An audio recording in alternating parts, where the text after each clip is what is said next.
오늘 말씀은 마리아의 찬송입니다.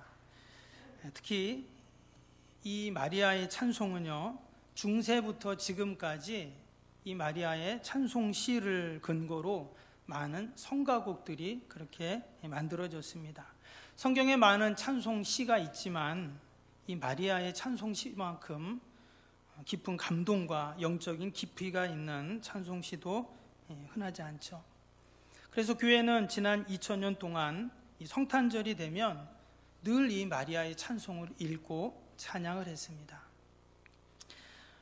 이 마리아의 찬양은요, 전체적인 내용은 기쁨의 노래, 또 기쁨의 찬양이라고 할 수 있습니다. 그렇다면 과연 마리아는 왜 이처럼 기뻐하며 노래하고 찬양했는가? 예수님의 성탄과 관련하여 오늘 이 말씀을 통해 함께 나누고 은혜를 나누겠습니다. 먼저 마리아는 예수님이 자신의 주인이시고 구주가 되심을 생각하며 기뻐 찬양을 합니다. 오늘 46절, 47절을 우리 다시 한번 보시면 마리아가 이르되 내 영혼이 주를 찬양하며 내 마음이 하나님 내 구주를 기뻐하였음은. 하나님은 마리아를 향한 특별한 계획과 뜻이 있으셨습니다. 그래서 하나님의 아들을 품게 하시고 그 예수님이 이 땅에 태어나게 하시는 그 일들을 마리아를 통해 하시죠. 여러분, 남자분들은 안 그렇지만 여자분들, 여러분 내 뱃속에 하나님의 아들이 있다고 생각하면 어떨까요? 온 우주 만물을 만드시고 그것의 주인이신 그 창조주 하나님, 만물의 주인이신 그 주님이 내 뱃속에 있다. 그럼 어떤 마음이 들까요? 마치 내가 하나님이 된 것 같은 착각에 빠지지 않을까요? 그래서 한때 교회는 마리아를 예수님보다 더 위에 놓았던 적이 있습니다. 우리가 성부, 성자, 성령 이렇게 성삼위일체 하나님에 대한 이야기를 하는데 예전에는 어떤 일이 있었냐면 성부, 성모, 성자, 성령 이렇게 말할 때가 있었어요. 그 성모가 바로 마리아를 말하는 것이죠. 그런데 정말 마리아가 하나님의 아들을 품었잖아요. 때문에 그런 생각을 가질 수도 있겠죠. 그런데 마리아는 어떻게 생각했냐면 그는 자신이 하나님이 아님을 알고 있었습니다. 그래서 오늘 말씀처럼 이렇게 고백하죠. 내 영혼이 주를 찬양합니다. 내 마음이 구주를 기뻐합니다. 그리고 이어지는 48절에도 보시면 뭐라고 했냐면 그의 여종의 비천함을 돌보셨음이라 했어요. 그는 자신을 한낱 여종에 불과하다고 고백을 합니다. 사람들이 그를 향해서 마치 하나님처럼 성모라고 말할 뿐이지 마리아는 그렇게 생각을 안 했다는 거예요. 여기 보면 나의 비천함을 돌보셨다 그랬는데 이 비천함이라는 말은 보잘것없다, 하찮다, 비루하다 이런 뜻입니다. 실제로 2000년 전 마리아의 처지는 너무 비천한 처지였죠. 당시에는 여자를 숫자에도 치지 않는 그러한 때였습니다. 생산적인 활동을 할 수도 없고요. 더욱이 지금 결혼 전에 아이를 가진 상황입니다. 만일 누군가 그 사실을 알게 되면 율법을 생명처럼 여기던 그 유대 사회에서 그는 율법에 의해 출교를 당하거나 또는 목숨을 부지하기가 어렵습니다. 그런데도 마리아는 지금 기뻐하며 찬양을 하고 있어요. 자신의 구주 주님을 그는 품고 이렇게 찬양을 하고 있는 것입니다. 여러분, 내 안에 주님을 품었다. 지금 마리아가 잉태했다는 말은 내 안에 계시다는 거잖아요. 여러분, 내 안에 계신 그 주님이 우리의 삶의 문제를 해결해 주실 줄로 믿습니다. 내 삶의 의미와 목적을 부여해 주시고 내 죄를 사하시고 또 영생을 주실 분이십니다. 내 병을 고치시고 우리 자녀들의 앞길을 열어주시고 우리의 가정을 지키고 일터를 지키고 교회를 지키시는 분, 이 땅의 코로나19를 종식시켜 주실 분, 우리 주님이신 줄로 믿습니다. 그런 주님이 지금 나와 함께 하시고 성탄하신 날이 바로 오늘입니다. 때문에 우리가 이 성탄절날 우리도 마리아처럼 기뻐하고 하나님을 찬양해야 할 줄로 믿습니다. 혹이나 우리 가운데 지금 염려와 걱정과 근심 가운데 계신 분이 계시다면, 누군가 때문에 지금 내 마음이 상한 분이 있다면, 돌이킬 수 없는 문제로 무엇을 해야 할지 막막한 분이 계시다면 마리아처럼 기쁨의 찬양을 올릴 수 있기를 바랍니다. 하나님은 반드시 우리의 그 기쁨의 찬양을 들으시고 때가 되매 우리를 높이시고 또 만세 복받을 자로 만들어 주실 줄로 믿습니다. 성경에 보면 제일 먼저 나오는 찬양이 있는데 출애굽기 19장에 나옵니다.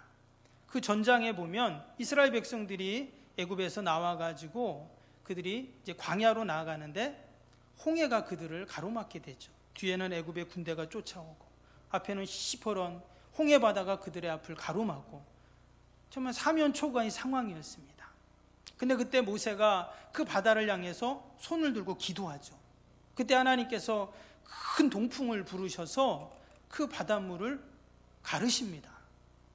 정말 기적이 일어났어요.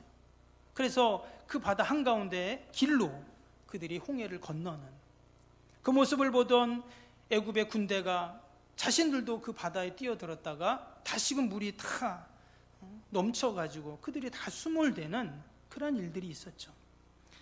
그래서 이스라엘 백성들은 자신들을 기적같이 구원해 주신 그 하나님을 생각하면서 그 놀라운 은혜를 찬양하는 내용이 출애굽기 15장에 나오게 됩니다. 여러분, 누가 기쁨으로 찬양할 수 있습니까?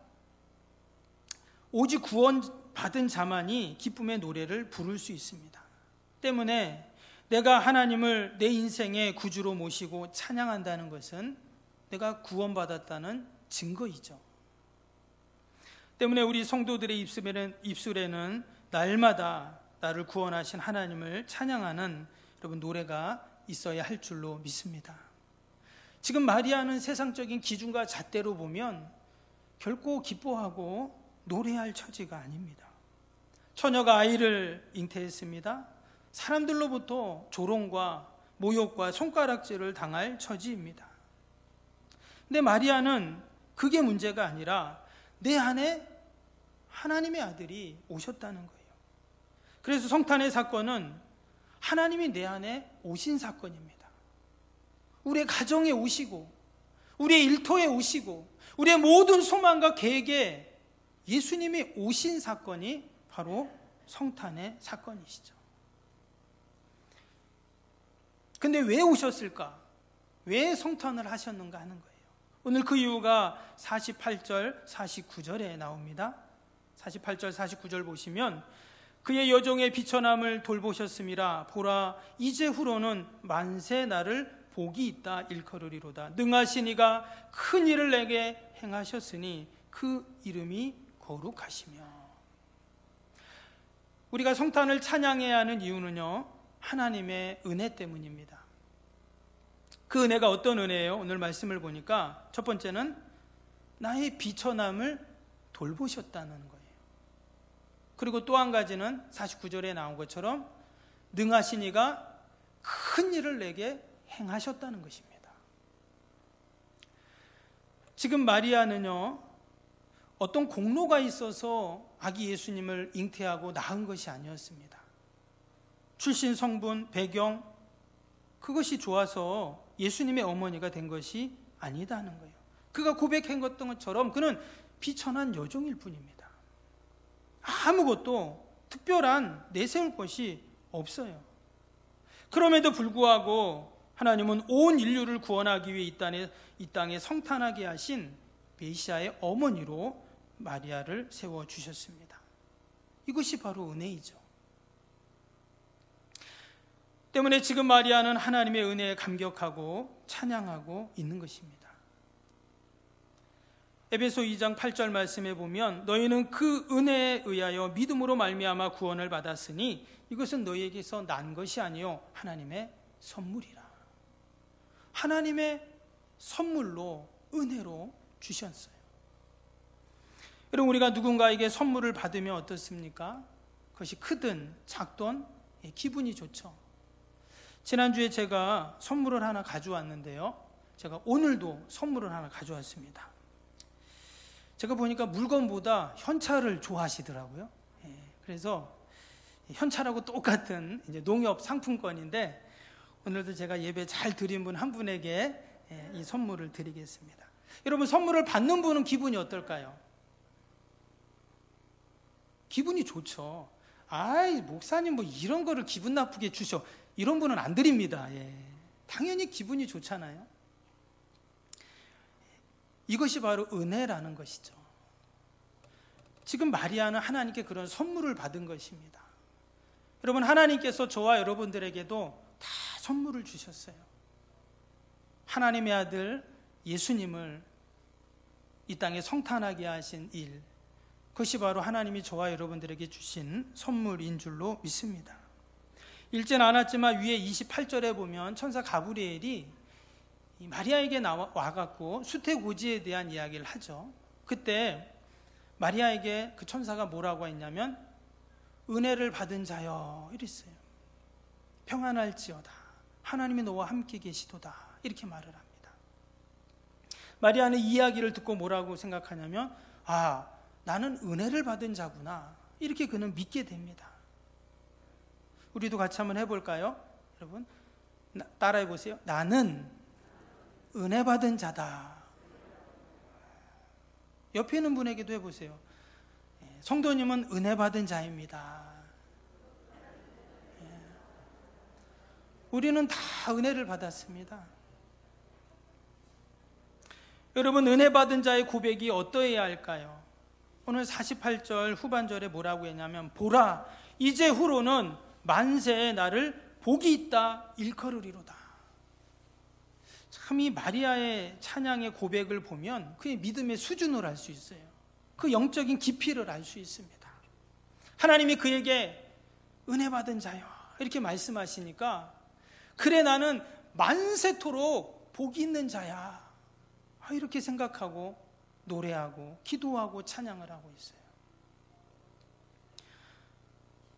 정말 그의 찬양의 고백처럼 2000년이 지난 지금까지도 사람들은 마리아의 신앙과 믿음을 이야기하고 그가 부른 찬양을 따라 부르고 있습니다. 그럼 저와 여러분도 마리아처럼 만세까지 복을 받은 자들인 줄로 믿습니다. 그래서 우리도 주님의 성탄을 기쁨으로 찬양하고 또한 그 성탄을 생각하면서 하나님께 영광을 돌려야 할 줄로 믿습니다. 마지막으로 우리가 주님의 성탄을 축하하며 찬양하는 이유는요, 주님의 성탄으로 말미암아 우리가 다 하나님의 자녀가 될 수 있었기 때문입니다. 오늘 54절 55절을 보시면 그 종 이스라엘을 도우사 긍휼히 여기시고 기억하시되 우리 조상에게 말씀하신 것과 같이 아브라함과 그 자손에게 영원히 하시리로다 하니라. 여기 보면 아브라함이 나왔습니다. 아브라함을 언급한 이유는 뭐냐면 하나님이 아브라함에게 하신 약속 때문이에요. 수많은 민족이 있고 사람들이 있지만 하나님께서 이스라엘 민족을 택하셔서 아브라함을 시작으로 해서 놀라운 은혜와 복을 그들에게 약속하시고 주셨죠. 그것이 창세기 12장, 우리가 잘 아는 창세기 12장 2절 3절 말씀에 나옵니다. 내가 너로 큰 민족을 이루고 내게 복을 주어 내 이름을 창대하게 하리니 너는 복이 될지라. 너를 축복하는 자에게는 내가 복을 내리고 너를 저주하는 자에게는 내가 저주하리니 땅의 모든 족속이 너로 말미암아 복을 얻을 것이라 하신지라. 이스라엘 백성들은 다른 것은 몰라도 그들에게 마지막까지 그들이 붙잡은 게 있어요. 그게 뭐냐? 하나님이 우리를 택하셨다는 거예요. 그것을 선민 사상이라고 하죠. 선민의식. 그런데 여러분, 이 선민의식을요, 선민 사상을 우리가 잘 바르게 이해를 해야 합니다. 하나님이 나를 택하시고 또 나와 함께 하시고 또 나를 도와주시고, 여러분 그런 생각을 하면 어때요? 용기가 나잖아요. 또 지혜가 생기고 또 힘들고 어려운 일이 있어도 감당할 수 있는 동력이 우리에게 생깁니다. 왜? 하나님이 나하고 함께 하시니까, 나를 택해 주셨으니까. 그런데 잘못된 선민의식도 있다는 거예요. 여러분, 유대인들은 오직 자신들만 하나님께 택함받았다는 우월주의가 있었어요. 그러니까 상대적으로 다른 민족, 다른 사람들은 어때요? 당연히 천하게 보는 거죠. 니네는 하나님께 택함도 못 받았어, 나만 받았어, 이렇게 생각을 합니다. 여러분, 지금 이스라엘 사람들이 살고 있는 그 땅, 원래 2000년 동안 팔레스타인 사람들이 살고 있던 땅이었죠. 지난 1948년 이스라엘이 독립하고 지금까지 70여 년 동안 그 팔레스타인 사람들 750만 명이나 되는 그 많은 사람들이 자신의 그 땅을 떠나서 그 난민이 되어서 전 세계를 떠돌고 있습니다. 마치 유대인들이 지난 2000년 동안 자신들의 영토가 없어서 떠돌아다녔던 그 모습하고 자리만 바꾼 거예요. 참 아이러니한 일이죠. 여러분, 그 중심에는 잘못된 선민의식이 있었다라는 것입니다. 성경은 어디에도 정치적인 또 세상적인 의미에서의 선민의식을 말한 적이 없습니다. 영적인 의미에서의 선민의식이죠. 이 땅에 많고 많은 사람들 가운데 죄인 중에 죄인인 나를 하나님이 자녀로 삼아주시고 하나님 나라의 백성으로 우리를 삼아주셨습니다.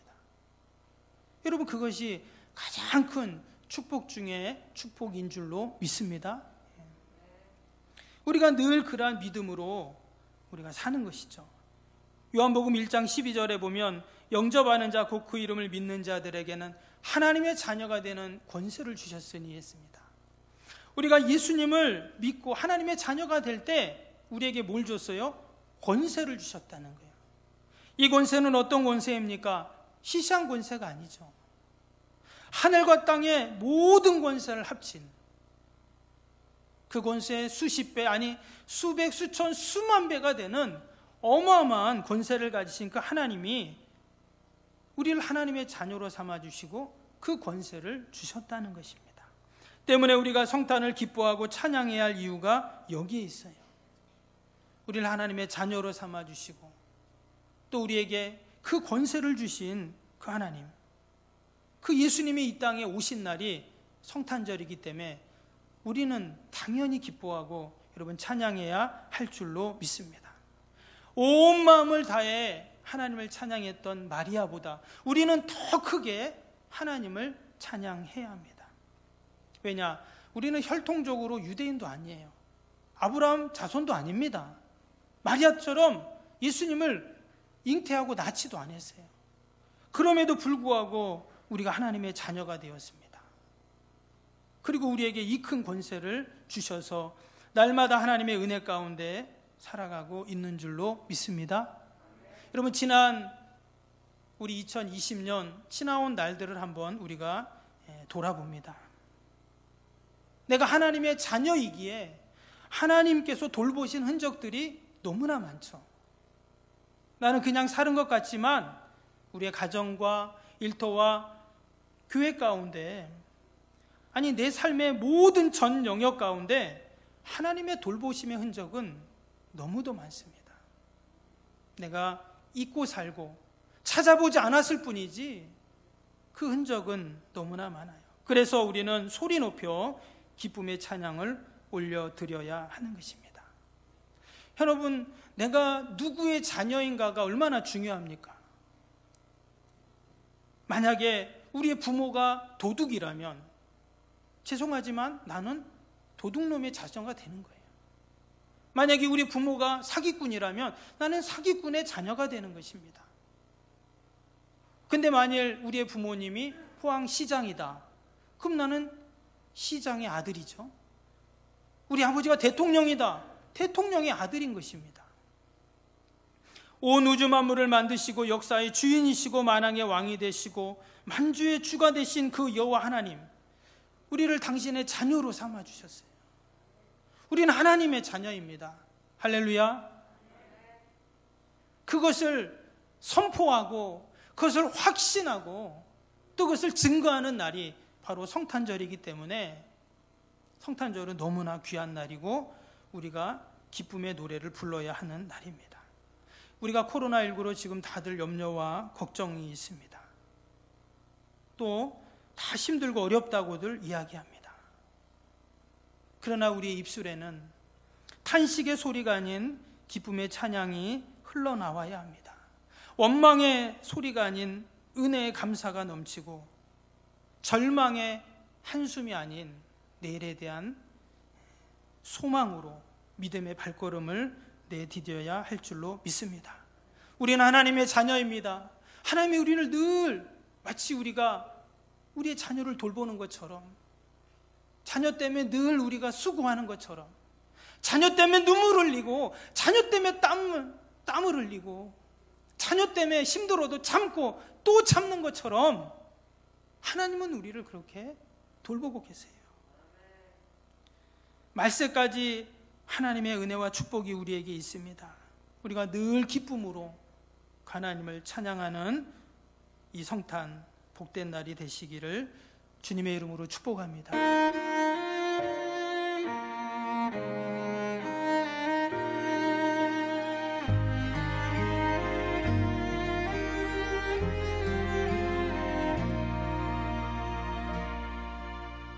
나는 하나님을 예배하는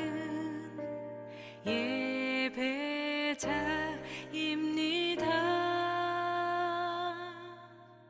내가 서 있는 곳 어디서나 하나님을 예배합니다.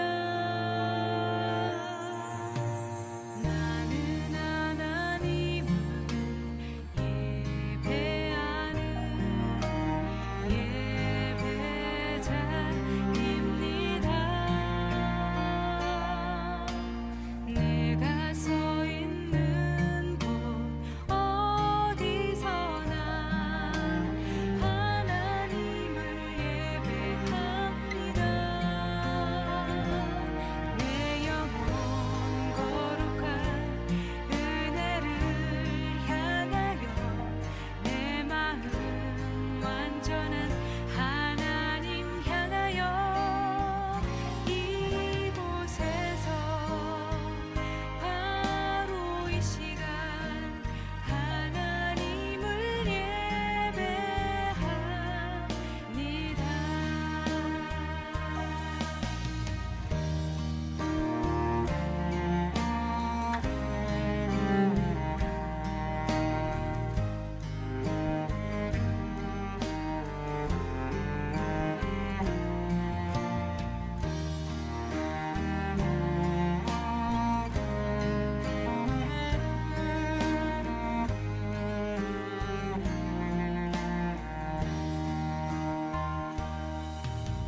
나는 하나님을 예배하는 예배자입니다. 내가 서 있는 곳 어디서나 하나님을 예배합니다. 내 영혼 거룩한 은혜를 향하여 내 마음 완전한 하나님 향하여 이곳에서 바로 이 시간 하나님을 예배합니다. 내 영혼 거룩한 은혜를 향하여 내 마음 완전한 하나님 향하여 이곳에서 바로 이 시간 하나님을 예배합니다. 내 영혼 거룩한 은혜를 향하여 내 마음 완전한 하나님 향하여 이곳에서 바로 이 시간